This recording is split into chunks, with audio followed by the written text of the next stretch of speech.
Hello and welcome back to Football Explained Touchline, your favorite daily tactical analysis show, where we take up those matches and analyze the beautiful game. So, for that occasion, today we have three special guests. With two of them, you have already met. I mean, Niloy is one of our old analysts here, and today we have a special guest who needs no introduction. Has been selected. Somrat's introduction. I can give Somrat's introduction because he is a special one. He has been selected for the most 30 most special entrepreneurs under the age of 25. So, Somrat, can you please tell us how are you feeling about joining this particular show? Yeah, thank you, Arijit. I have been following this for quite a long time. Not just this particular show, like your tactics, YouTube page, and of course the regular posts that you do in Facebook. So I was really fascinated, coming to this. So with I have come with a lot of expectations, to discuss interesting things. Of course, we have a great match coming tomorrow, which can potentially be a decisive match, as we know that you know everyone, including pundits, are considering Chelsea and City to be the forerunner for this US Premier League title, at least at this point. Of course, Liverpool and Manchester United is also there in the top four. But yeah, absolutely excited, and yeah. So, let's go straight to the Pep Guardiola fan. Nila, how excited are you about this match? I would be watching this as a neutral because I think this would be a good clash, the best clash after this year in PL after Pool and Chelsea. It was a good match up until the red card sort of marred it a bit. Chelsea went on the defensive, but I think this match has the potential to be one of the best matches of this season. And let's go to the Manchester United fan. What do you think of this match? I mean, how changing can it be to change the Premier League table? See, Chelsea are already one of the favorites to win the Premier League this season, and with the squad, I think Man City are in some trouble because they had been having some internal troubles, some fan troubles already. Pep Guardiola commenting some things, fan not happy about that. So this affects the fans, of course. This affects the players, and Pep Guardiola will have in mind about the Champions League final, of course.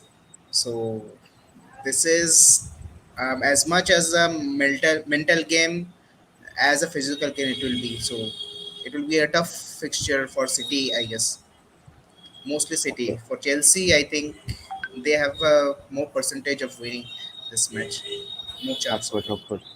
With the squad they have, they really have a chance to win the Premier League. Of course, Yeah, and their yeah. UCL triumph has been really good. Yes. Yes, Uh, Let me add to it. Man City squad, Man City will be missing maybe a few of their important defensive names. John Stones, Diaz all have a niggle. Rodri is a doubtful, and Gundogan is also doubtful. So the midfield mostly will comprise of Fernandinho, Kevin De Bruyne, and Foden. And with that, this midfield, because Foden and De Bruyne were involved in the midweek matches, so they are tend to be a little tired. And if they're continuing with this squad, they need De Bruyne in the next midweek match. That is the Juventus match. Uh, the UCL match. I think Juventus is in Chelsea's group. Yes. So that was a mistake one. So in the next Brussels match, they will be needing the Kevin De Bruyne especially because they are one of their main players. So City has to deal with some squad changes, whereas Chelsea, Saul Niguez showed in the midweek match what he can do. They have a good backup. I guess Kovacic and Georgina will be starting their match this week. So they have a pretty good squad, a healthy squad. So maybe this is in squad to balance also. Chelsea is edging City currently. okay, okay. That's a bold statement. So let's go through some statistics. This is probably the 145th Premier League match between Chelsea and Man City, where Chelsea has the nod because they have won around 59 matches and Man City has won around 47 matches. And the tomorrow's match is gonna happen at Stamford Bridge, where Man City have an edge and they have won 35 of their matches. It's quite surprising that uh, this Stamford Bridge has been one of the reigning grounds where Chelsea have been unbeaten for, if I'm not wrong, under Jose Mourinho's era, they have been unbeaten for a long, long time. Still, Man City have won 35 matches, which is really commendable. So, Samrat, tomorrow's fixture is also at Stamford Bridge. What do you think of this? Yeah, of course, stats speak a lot. Though I think there is a key factor here is we are talking about Chelsea under Tuchel, right? Like a manager who can play with a 10-man team in front of the cop and yet hold the position. So, of course, there has been a stronghold of Manchester City in Stamford Bridge, which is a very surprising thing, given that we have gone through eras of Jose Mourinho, as you mentioned. Then Carlos Ancelotti was also there in the second era of Jose Mourinho, and there has been some great managers, and Chelsea have secured so many titles and other competitions. But then somehow City was very successful in the last decade or so. But then this game will be different, of course, because mainly of two reasons. One is that you know after the departure of Aguero, I feel that still that number nine position in City is a big question mark because they went on to all out to sign Kane, which unfortunately didn't happen this season, and yet they are suffering in a few matches. Like in the last Southampton game, if I'm not wrong, they were just one shot on target. So, given that the current form the Chelsea defense is in, like if they are able to close down the uh, threats posed by the false nine, like currently how Manchester City plays, then of course I think this can be a tight one. Of course, when two title contenders are going head to head, you can't predict. But then uh, that those historical statistics I don't think will be of much importance in tomorrow's game. It's a new team, new form, I must say, because I think Chelsea have considered just one goal in the Premier League, that too via a penalty from Mohamed Salah this season. So yeah, I think they will be pretty confident in their own back, and of course fans are back also.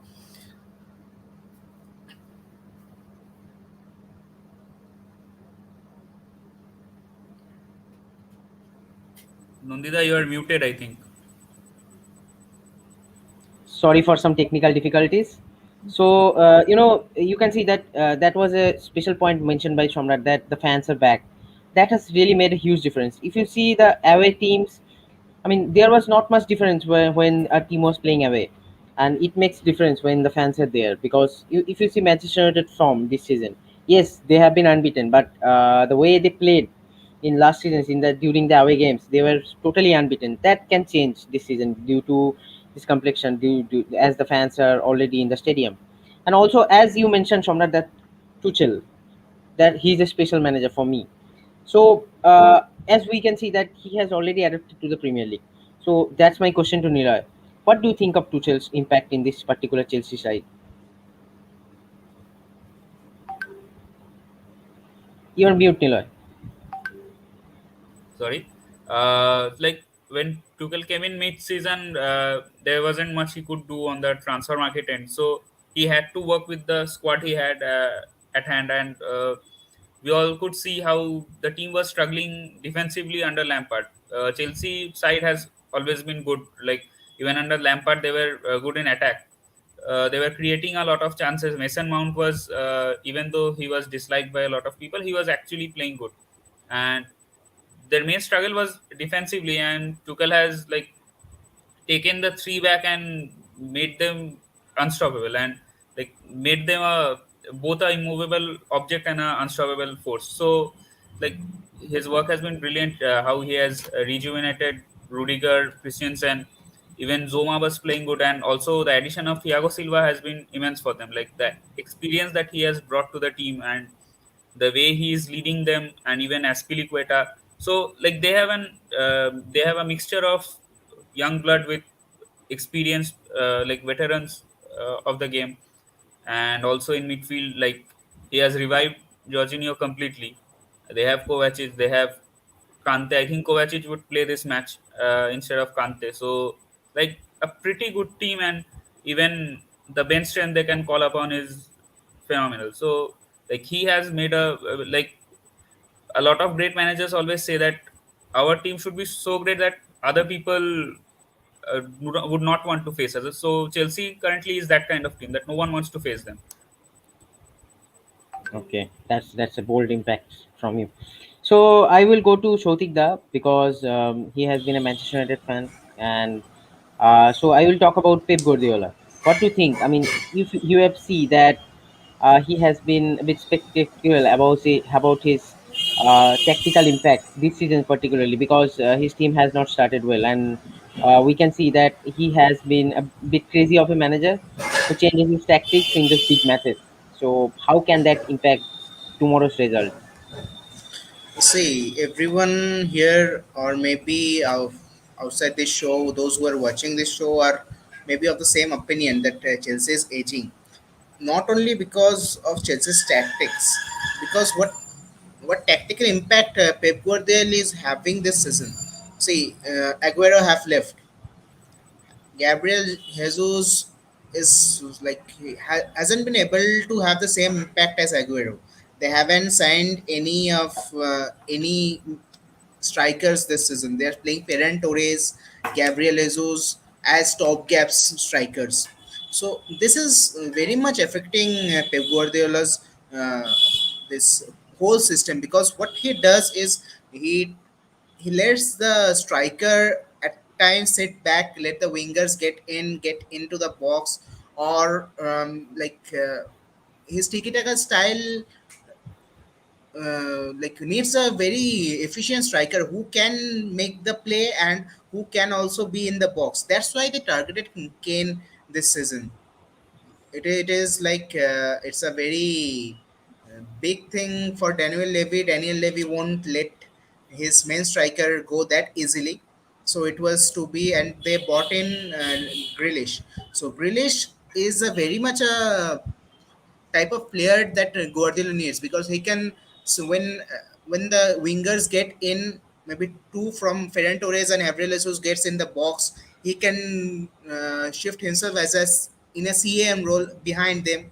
He can get into the box from the wing also. So Grealish was a very good signing, but what they are missing currently is a striker. Yes, they have like scored 6 goals against Wycombe, but again, why scoring goals against Wycombe and any Premier League side is a whole different story.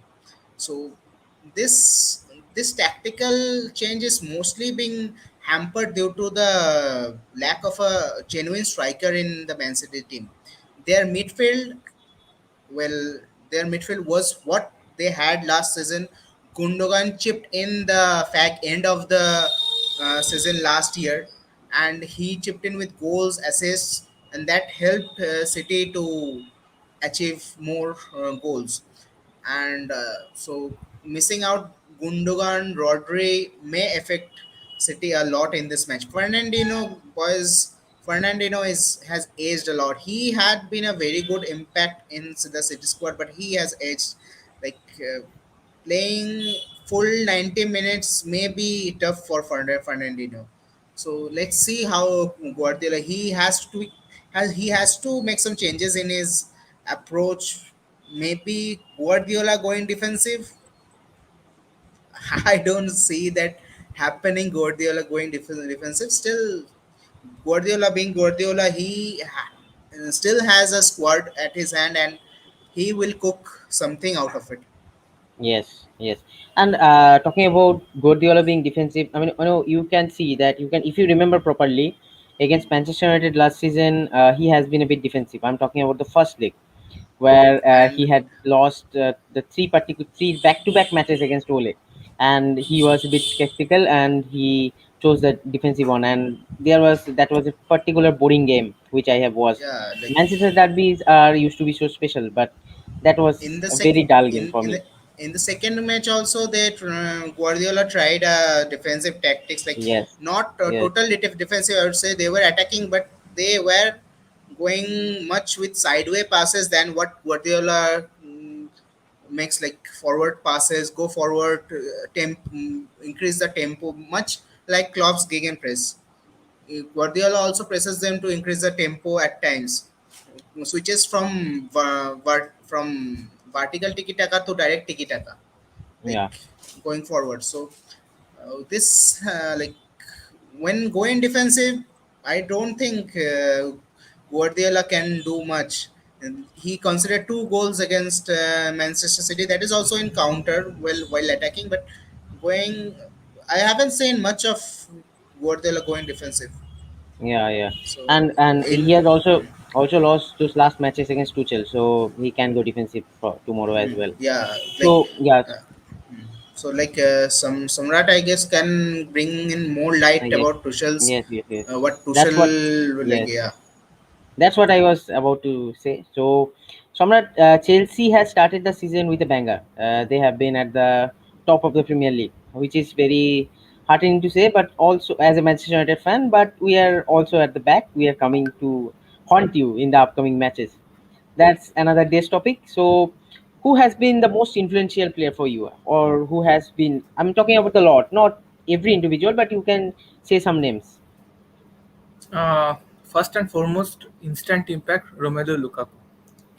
That one individual, whether he's scoring the goal or not scoring the goal, he the always the back of the mind of the central defenders to stop Lukaku, do whatever it is, but stop Lukaku. So presence of Lukaku in that number 9 position has opened many spaces, and eventually we see that in the last Premier League match, none of the Chelsea strikers scored a goal, yet Chelsea scored 3 goals, right?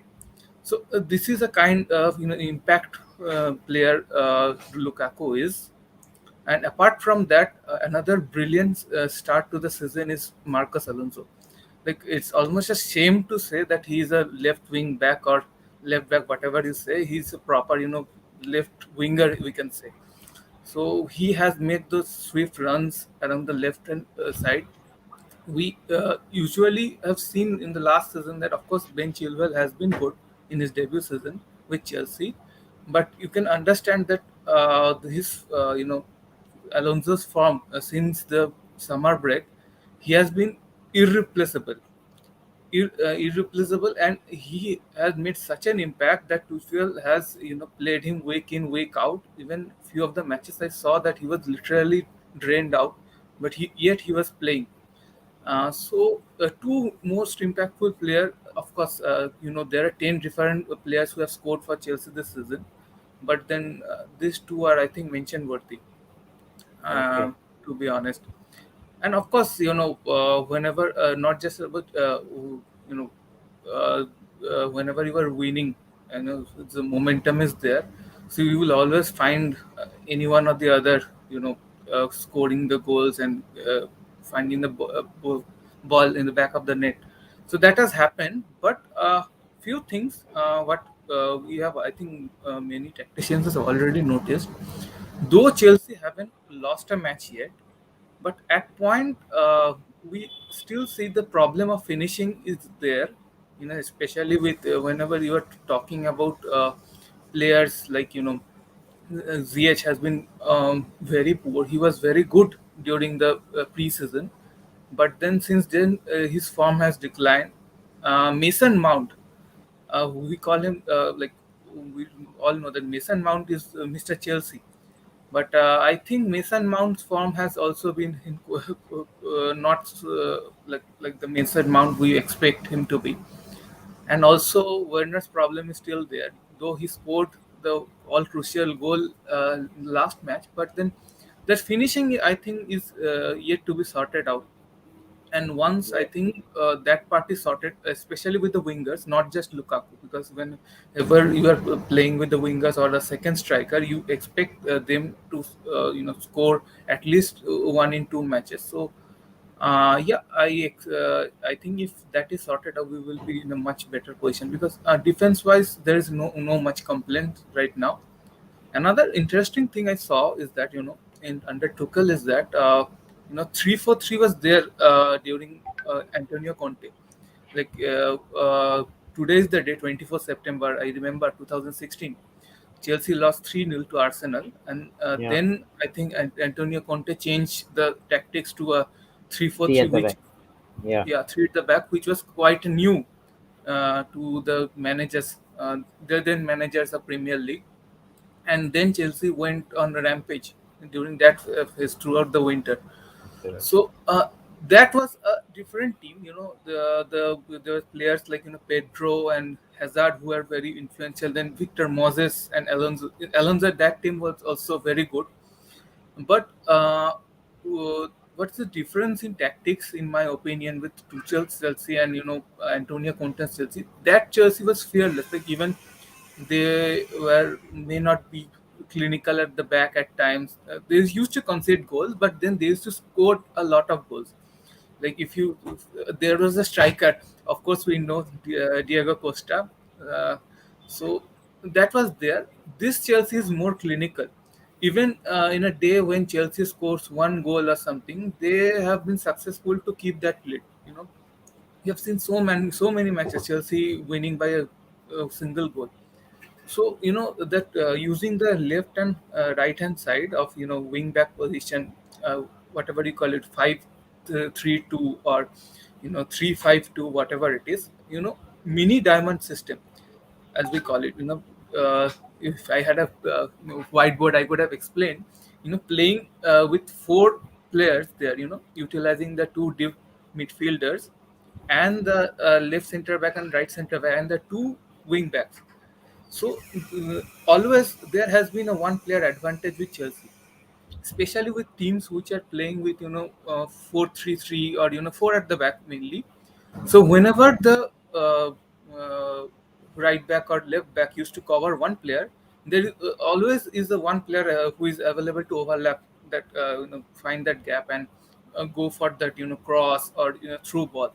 So that, I think, is quite interesting tactics that I have seen in Tuchel. Of course, I think pundits will be the best person to explain that. But this double diamond system in the two flanks is quite effective this season, I've seen. Of Yeah. course, it was there in the last season, but as you know, the teams start to play together, and the concrete strategy was at a later stage. So yeah, that is the main thing, I think, why Chelsea hasn't conceded a goal in the Premier League.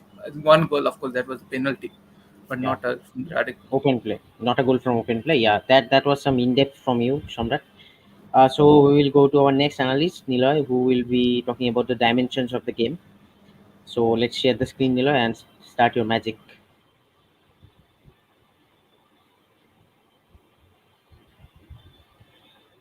Nila, mute over. You're mute. Niloy, again, Nila. you are mute, Niloy.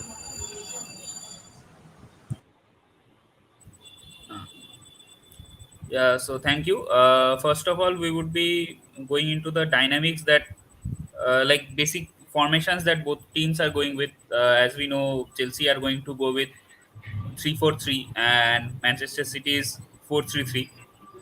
I suppose they are going to stick to their formations only, even though the way they play, or the way they line up during the match might differ. Uh, firstly going on to Chelsea, they, as usual, they have Edward Mendy at goal. In defense, they would probably swap out Reece James for Aspilicueta, because like they are I think they are going to try and double up over here with Christensen and Aspilicueta, because this is City's most dangerous side, with Grealish and Cancelo playing in the flanks. These are City's two most creative players. apart from Kevin De Bruyne, who hasn't featured this much this season. So I think they are going to double up over here, and obviously Thiago Silva at his age has been a monster in defense for Chelsea. He would be leading the line from the middle of the park and like from the middle of defense, and he would be here to Rudiger always has been one of Chelsea's best defenders, best players even since Tuchel's arrival. But he, I suppose he thrives more on this three back formation because there is always a man to cover for him, and Thiago Silva is capable of doing that very well. So like this is a good back three for them.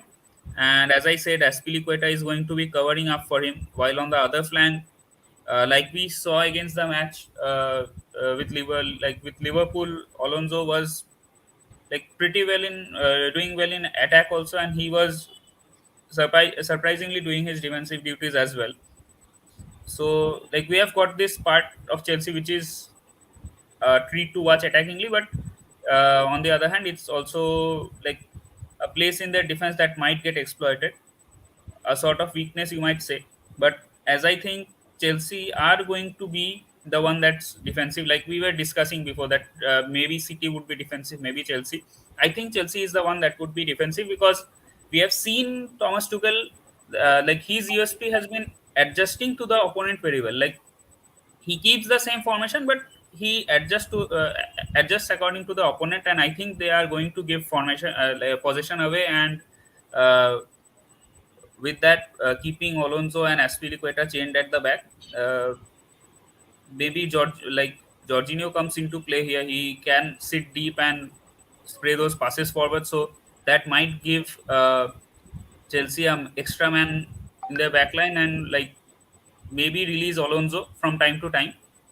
While also Kovacic being there, we know that Kovacic mainly plays in this eight role. So I don't think he would be like shielding the defense like Kante does, but he comes with his own his own array of attacks with like Kovacic as the number 8 here, and probably ZH as the number 10 here, because Havertz, I think he is probably going to be the one that plays as a wide forward and like making these cut-ins. So Havertz is going to be positioned somewhere around here.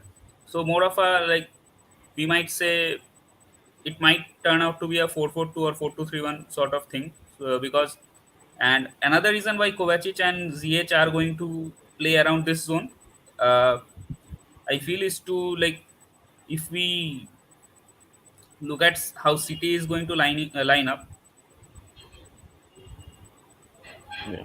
So like as we have seen from City matches that their wingers tend to stretch wide so that they can make space for their midfielders to tuck into these channels, because City have no dearth of attacking talents, and like they have no dearth of creativity. City, for like ever since Pep Guardiola has taken charge, they have been the most creative team in Premier League. They create lots and lots of chances. So like having KDB back, even though he hasn't featured as much this season, I think it is a big boost, because like KDB is the sort of player that isn't replaceable easily. So having him back must be reassuring for Pep.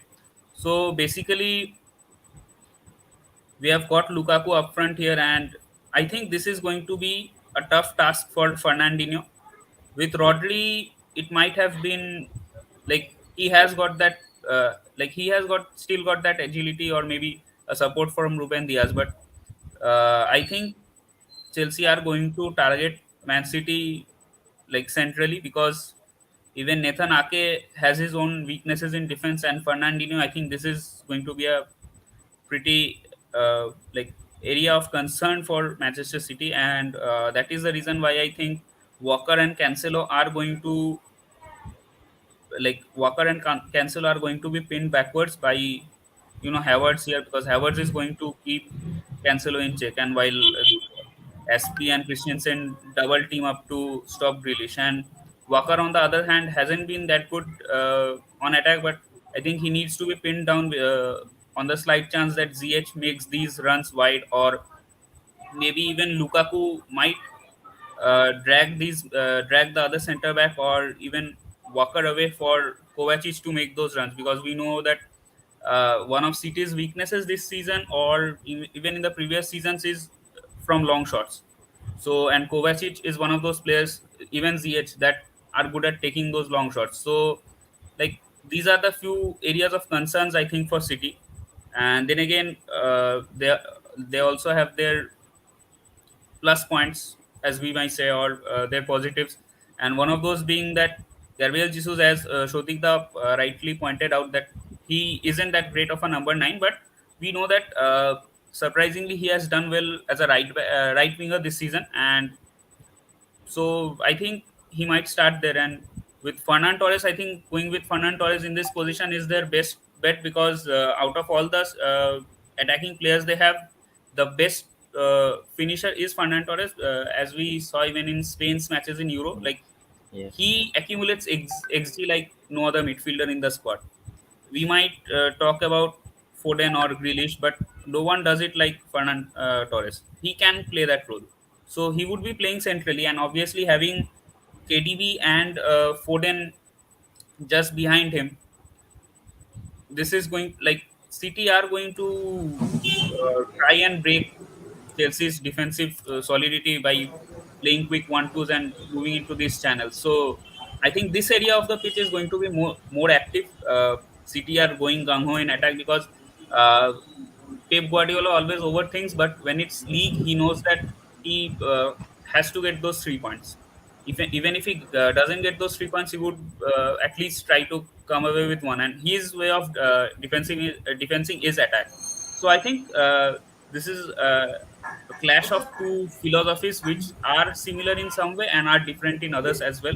So this is the area of the pitch that is going to see most of the action.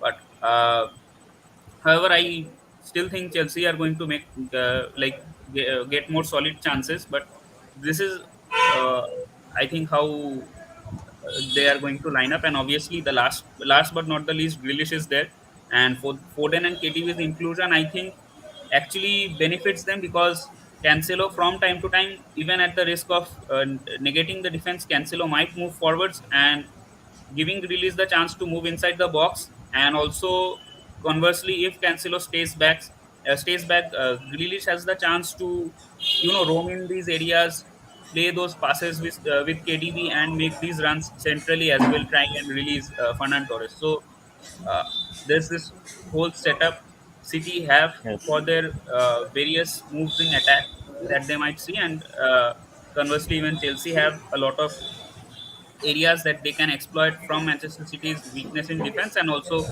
their own defensive solidity. On last thing I would add is obviously Christensen, who is great at stealing the ball, and instead of Aspilicueta, he is playing in this right center back role, and I think he might be picking up those long balls forward sometimes to get behind City defenders and like cause trouble for them. Absolutely, Well, absolutely. Nila, it was a brilliant analysis. But I have one thing in mind that Tuchel may take a risk with Kante. Alone, Christensen won't be a much threat of snatching the ball, because Kante is a brilliant snatcher, and with the style that Pep Guardiola team plays, they try to keep hold of the ball. Like they won't let go of the ball with that much easily. So they need a snatcher. As Niloy rightly pointed out, Jorginho will sit down, spray the passes. Kovacic will try to make the run, but they don't have that snatcher. I don't think any of Jorginho or Kovacic has the snatching skill that Kante had been doing for like Obviously, numerous seasons. So, and also Christensen has a tendency of being David Luiz at times. Okay, so what David Luiz used to do, maybe go for a little forward, not sit back. That thing may affect that area of the field where they need to snatch the ball. So what do you think, Lila and Samrat, about that bit? Because will they take chance? Because the next fixture is of Chelsea is with Juventus, and with considering Juventus's form, Tuchel may consider that uh, he can rest Kante in that fixture and not in this. What do you think? Yeah, this?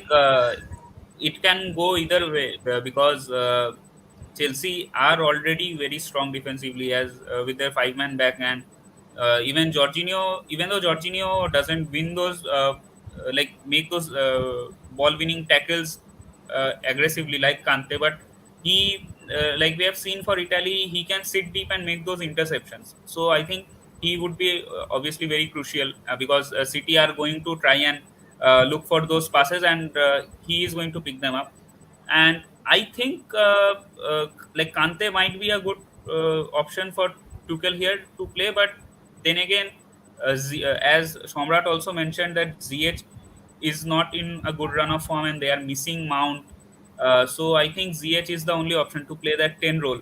So he would be needing some support. With Kante, he can make those box to box runs. We know that, but I think ZH might end up like being alone when in those in those uh, inner channels. So I think Kovacic playing might help him a bit in those attacking areas because Chelsea already have their defense ensured. But obviously, with Kante, you never know. Like he gave a monstrous performance against Real Madrid last season, so he might catch City off guard like that if he plays. Absolutely, absolutely. So that brings And us the I next would like question. to add one thing Yeah, at last. Like it might yeah, happen that Kovacic plays from the start and Kante comes off the bench because when City players' legs are tired because City are going to press relentlessly. So maybe he can field Kante in the second half in place of Kovacic and press and go for the killing blow. Like absolutely. that might happen. Absolutely, that's gonna be a Tuchel masterclass for us. So we're looking for an action-packed match tomorrow. So that brings us the next question for Somrat, especially because he has been a Chelsea fan, a lifelong Chelsea fan. So what do you think? I mean, we are talking about Manchester City's vulnerabilities. Are there any vulnerabilities with Tuchel and this Chelsea side? Yeah, of course. No team is perfect, as I mentioned. That there has been some vulnerability, especially of course, Jorginho has been good since Tuchel's arrival, but I've seen in few matches that the Jorginho, we expect him to be in that position, especially when you are playing two at the midfield, and teams like City who are high at pressing, and they will easily try to snatch the ball and press higher. So I think they have to be very clinical there, because of course in the back three I've seen they have been very great defensively. But if you talk about the XG against Chelsea, that has increased significantly from the last season. Uh, no, this is a very strange stat, but as a matter of fact, it has. So it means that, of course, there has been some vulnerabilities with the defense, but I won't say it's with the back three or what. It can, of course, can be, with the deep lying defensive midfield where there has been some sloppy play from Jorginho. Not always, but in few occasions. And whenever you are playing a team like City, you have to be on top of your game. You can't commit those kind of mistakes because if you do, they will punish you. This not other way around, until and unless you are very lucky. And also, we must mention that there is a player called Ferran Torres who have already scored 2 goals, 1 assist in 4 matches. I know, of course, we have mentioned about his name, but personally, what I've seen in him, that though the City is lacking a number 9 or so, Ferran Torres has been brilliant with the finishing. So if you give half a chance, in front of the goal, you won't expect him to be like when missing out a open goal or something like that. He will score. So Chelsea have to make sure that the cross balls or through balls should not come.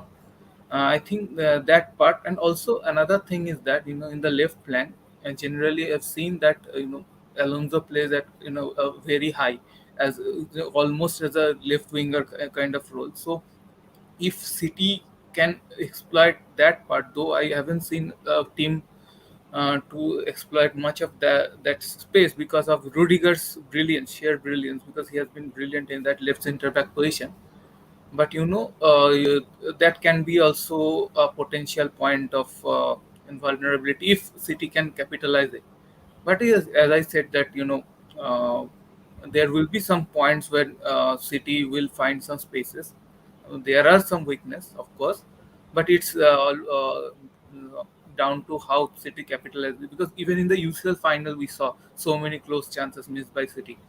Yes, So it should be a very close game. We can't say that there will be a runaway winner, of course. But then yeah, these are the ab- place I think City can materialize and may find their luck. absolutely. So Nila was talking a lot about Grealish. Seems like he has been a Grealish fan. We all were Grealish fan because he has been so influential in England for England at the Euros, and also he has been so good for Aston Villa, which we can see on Aston Villa's current form. So talking about Grealish, Niloy, can you please go through the stats which we got from our partner, the Stat Attack? So, guys, Stat Attack has been one of our main partners for this particular show, who provides those cool stats, as you can see on the banner. So, Niloy, can you please go through it? Niloy, please unmute yourself. Yeah, like pretty impressive, I would say.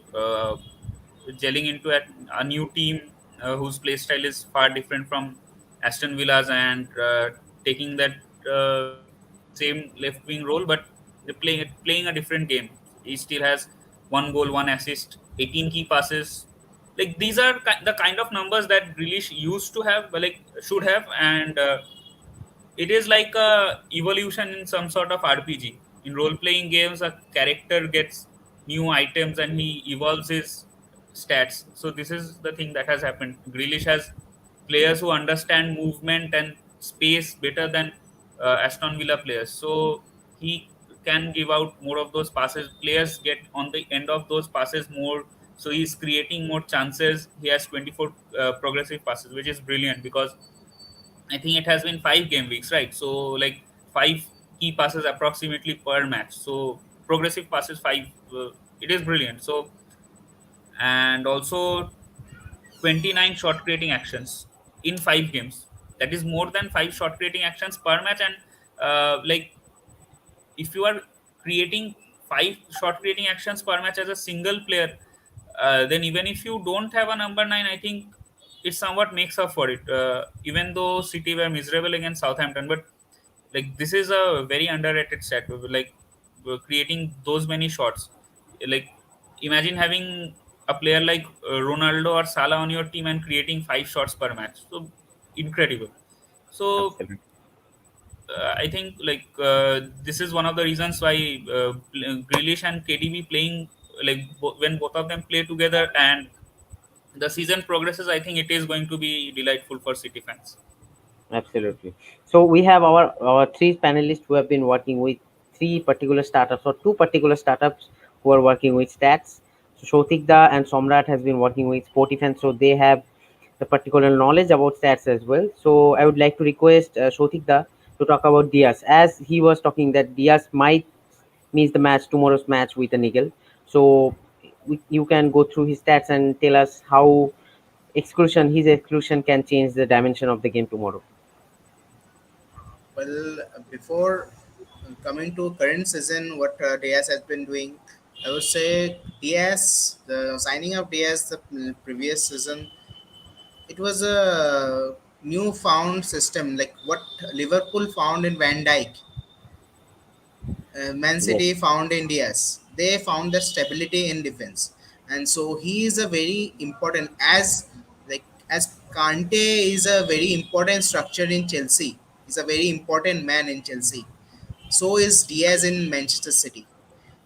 Okay, so don't we usually tend to go with goals, assists. Most people do, but we forget to see the contribution of the defensive midfielders or the defense of the center backs.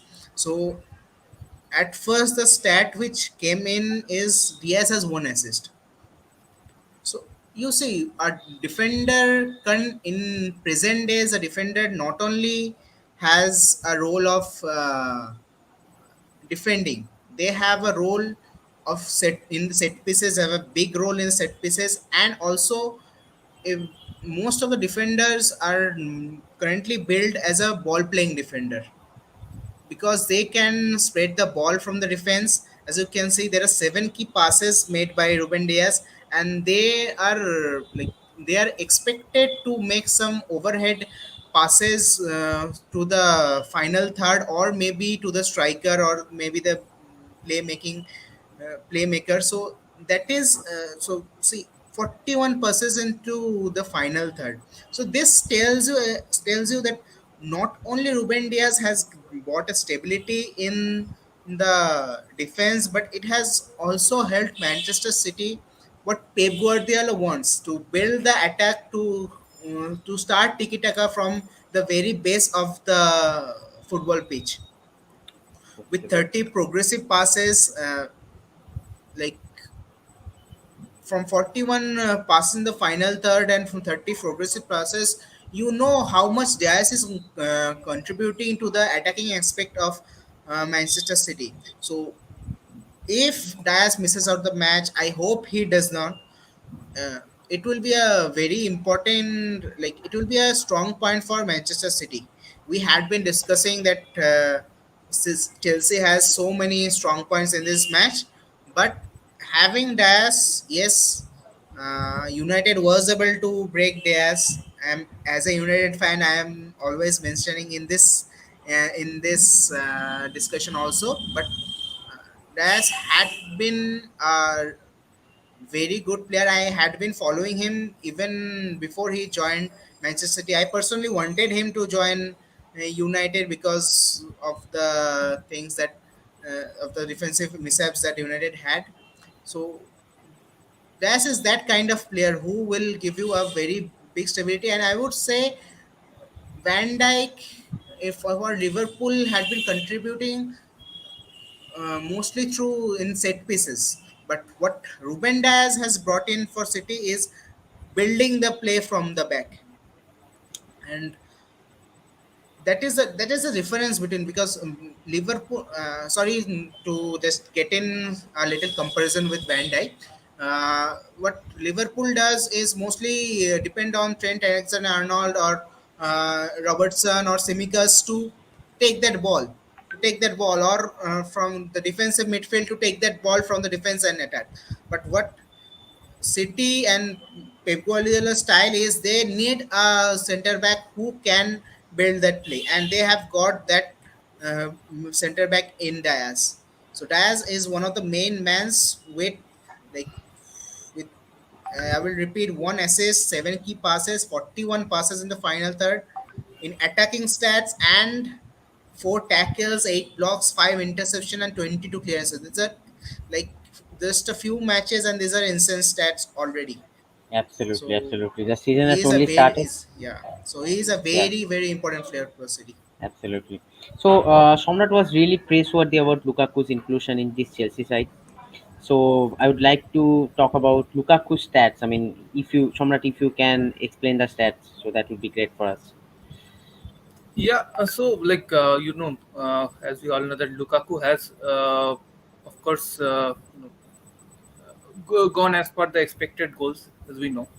You can see that three goals till now, and XG is 2.4. You can say that almost overwhelmed the expected goals. But then there are few things with Lukaku. Like many people will say that Lukaku is not a big match player. Big match, as in in Premier League against the uh, top six. Though there is, I don't think that Arsenal and Spurs are in that form right now, especially Arsenal. So yeah, if again against the the big teams like Liverpool, Chelsea has faced already, and then next match we have City. But as a player, physicality in Premier League is a very important thing. So whenever a defender faces a big, strong player, especially in a striker position like Lukaku, there's always an attempt, as I mentioned earlier, to block Lukaku. Whatever he does, following, man mark him, following. So, so whenever you engage one of your key central defenders to cover up a big, strong physical person, So, in the last match also, we saw that after 80th minute in the Carabao Cup, EFL Cup, when Lukaku was introduced, he didn't score it. So, what he was doing is that, holding the ball and releasing it. Even if Lukaku is not scoring, he just holds the ball and release to any player who is approaching and trying to take a shot. So that impact is of course there. And Lukaku in the attacking third, 29 touches, so it speaks a volume. It speaks a volume that he always loves to play with the defense, uh, you know going full physical, and he's very good in the aerial duels. Like, if we saw in his debut match against Arsenal, then the last two matches in Premier League also. So all the matches he has played, he's a great threat from those corner balls. So whenever there is a corner, and Lukaku is always there to take those shots. I think, of course, last stint with Manchester United, that was a different Lukaku. But I think Lukaku is now a very improved player. Of course, we have to give the credit to Antonio Conte and his stint in Inter Milan for this transformation, because he's already 28, so he's in his career peak. So, of course, Lukaku should be a good threat, even if he fails to score. If we consider that as stat, then also his impact is immense as a player playing. He can give a assist, crucial assist, or a crucial ball which can eventually lead to a goal. Also, one thing, as you were speaking about Ruben Diaz, so just to mention about Ruben Diaz, he's he just won the defender of the UEFA defender of the, yeah, Champions League defender of the year. So of course that's for a reason, right? So Ruben Diaz, what we call generally, with the attacking midfielders, or the defense splitting pass. We often coin that term, right? Defense splitting pass. But Ruben Diaz is such a player. We call it as a midfield splitting pass. Whenever you as a team facing Chelsea, when you are Manchester City, and you see there is the defense, the midfield is quite strong. Whether it's Kovacic, or Kante, or even Jorginho. So the interception and stopping the ball is always there. But if you have a player like Ruben Diaz, who can eventually split the midfield and pass the ball into the attacking third, so that is how the game changes all of a sudden. So I think it will be an interesting battle. Of course, we will see tomorrow with Ruben Diaz. Is of course tomorrow is not there, but then as a rest of the field, Manchester City side, uh, I think it will be a cracker of a game for sure.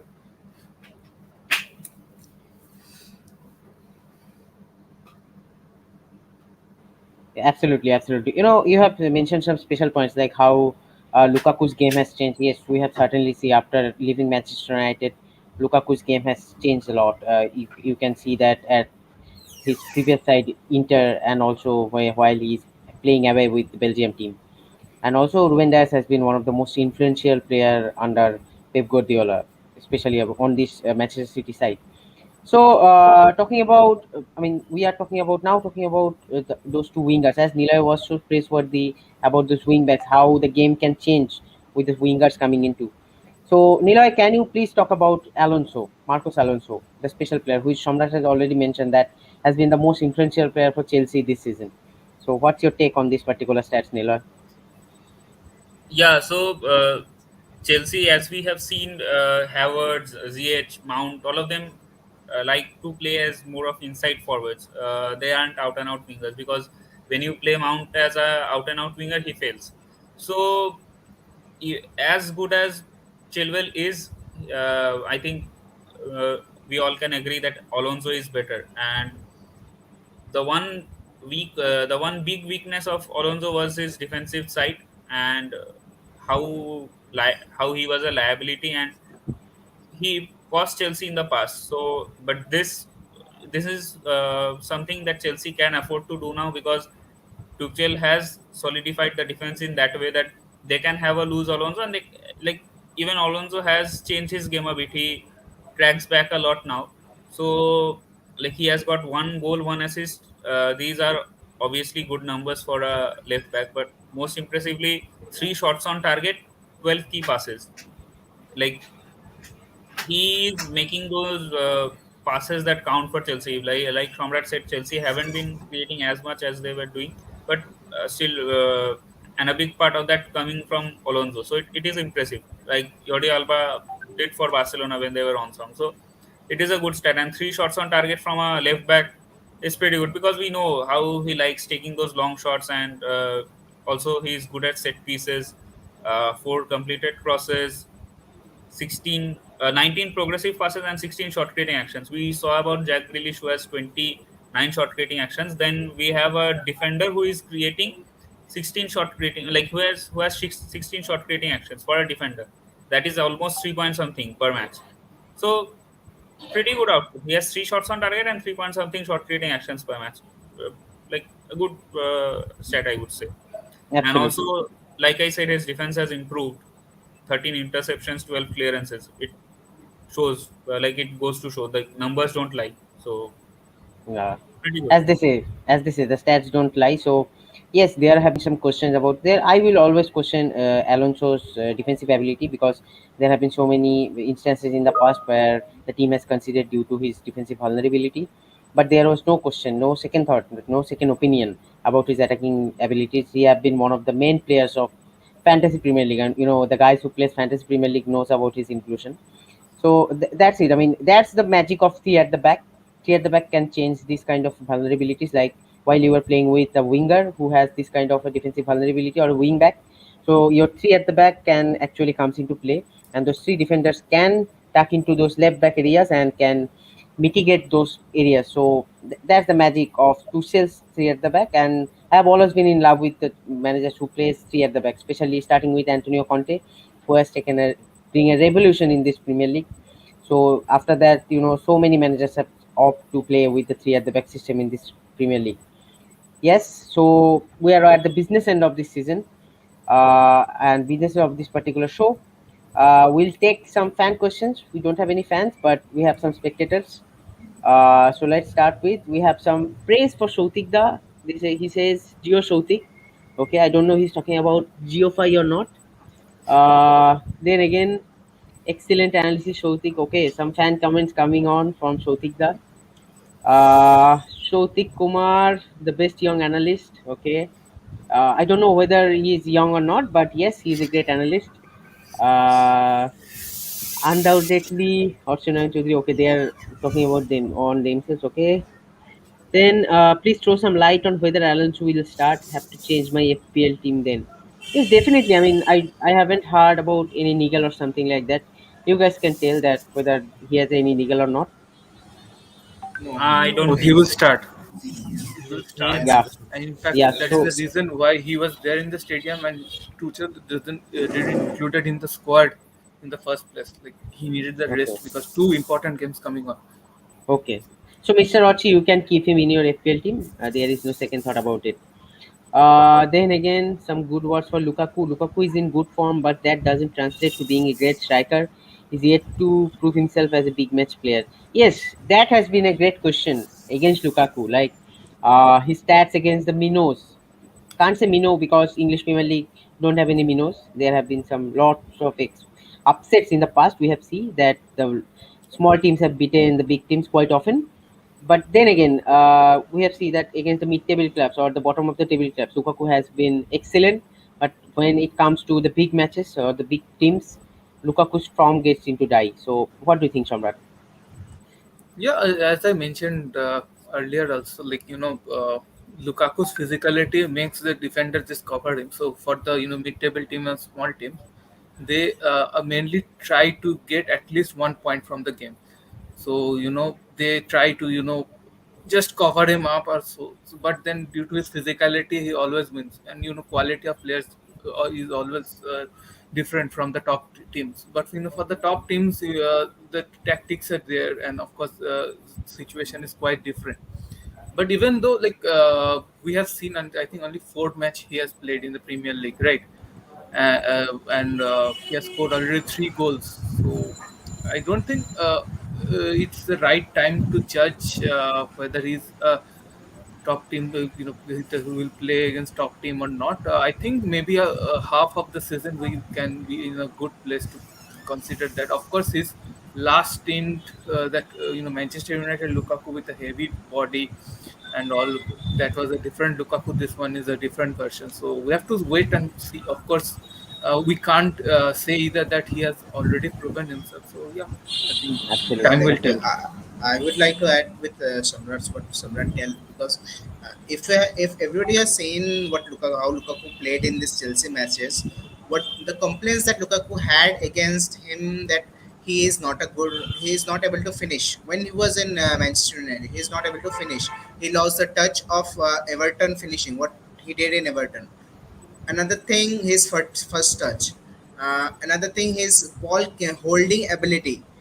But if you see the matches of Inter Milan, if you had seen the last few previous matches, this is not the Romelu Lukaku of uh, the one Romelu Lukaku who played in the PL previously. This is like a totally new signing, new Romelu Lukaku of PL. It is a new found because he has improved his first touch, he has improved his ball holding abilities, and of course he has improved his scoring abilities, which he showed in the stats.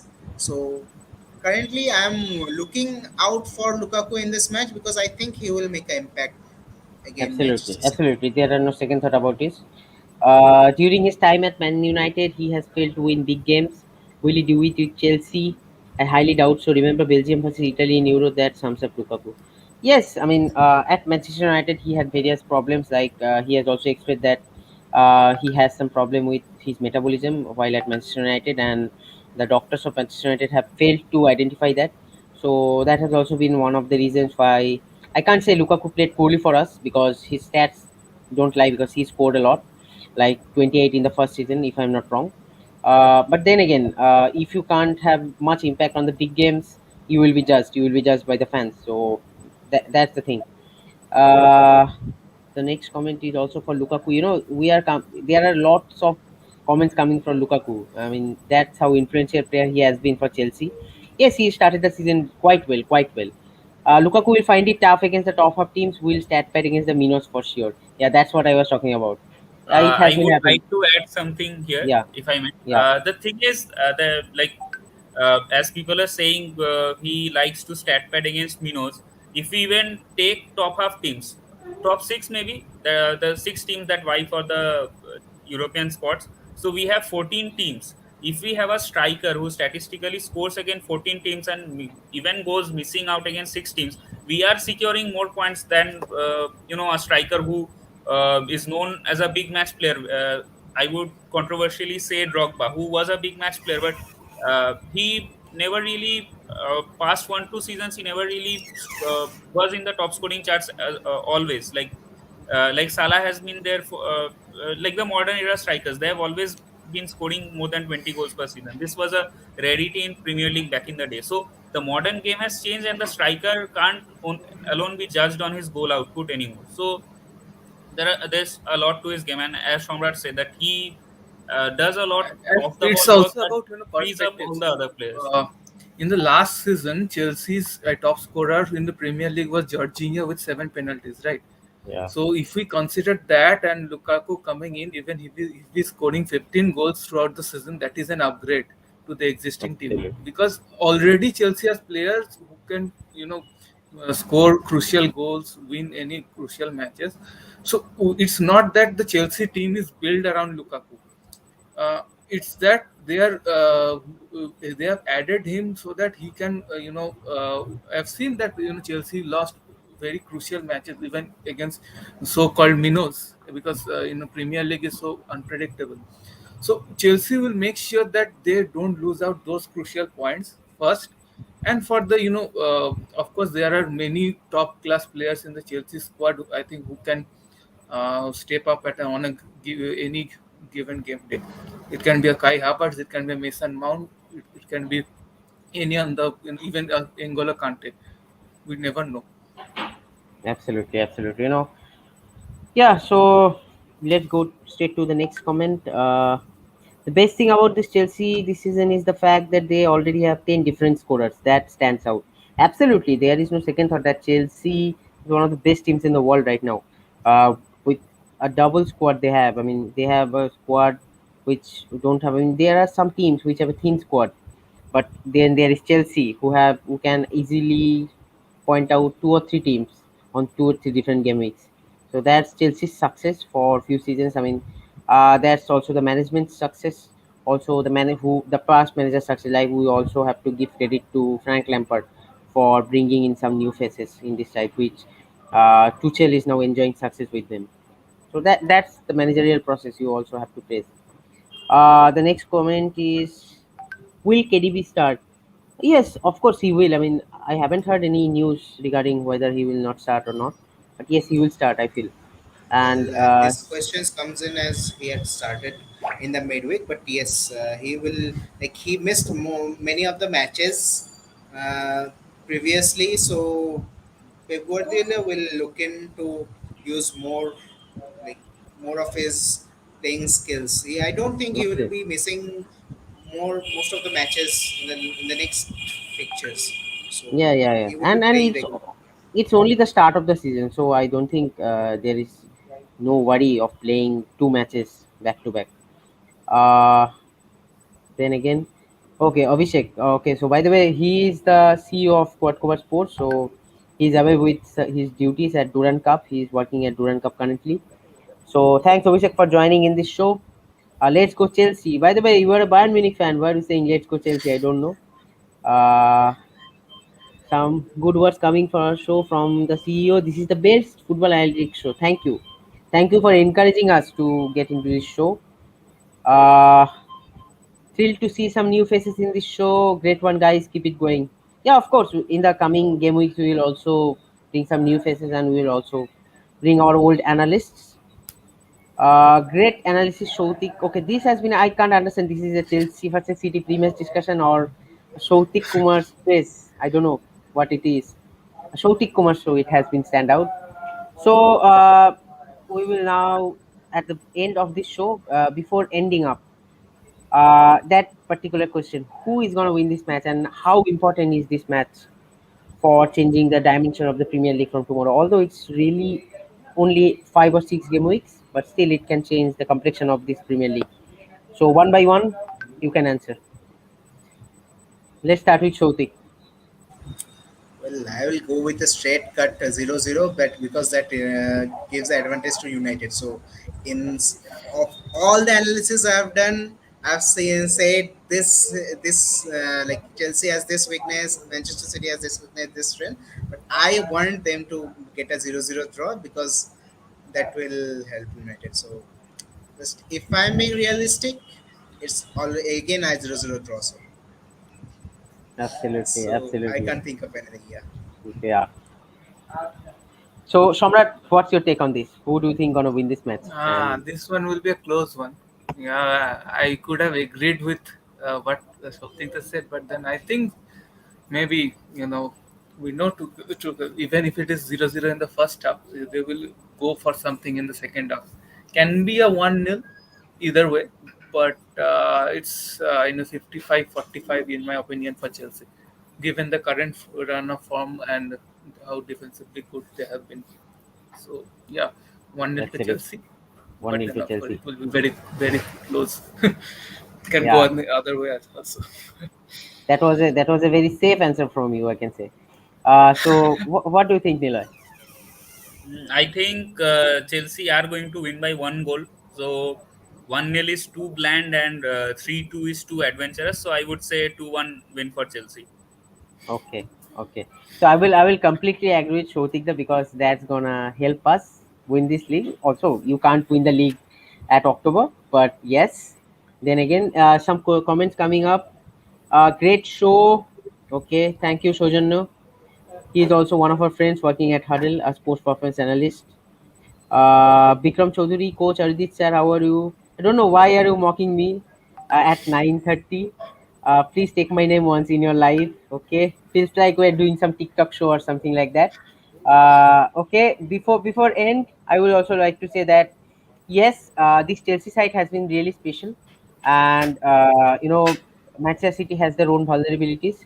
We haven't seen much vulnerability from this Chelsea side, and Pep Guardiola's fear against this side with counter-attacking abilities has always been a trick to watch, and we have always already know that Pep Guardiola has always lost it against the likes of counter-attacking teams like Jose Mourinho's Inter, Jose Mourinho's Tottenham, Jose Mourinho's Manchester United. Whoever has counter-attacked against Pep Guardiola has always won their style. So I also feel that tomorrow is gonna Chelsea stay, and the match is at the Stamford Bridge. Although the stat says that yes, Manchester City has been more triumphant at Stamford Bridge, but then again, it's a game which compiles with the present, not the past, at most of the times. So yes, for this note, we will end this show here. I hope everyone will enjoy Premier League tomorrow and have a safe night and good night for all. Good night. Good night.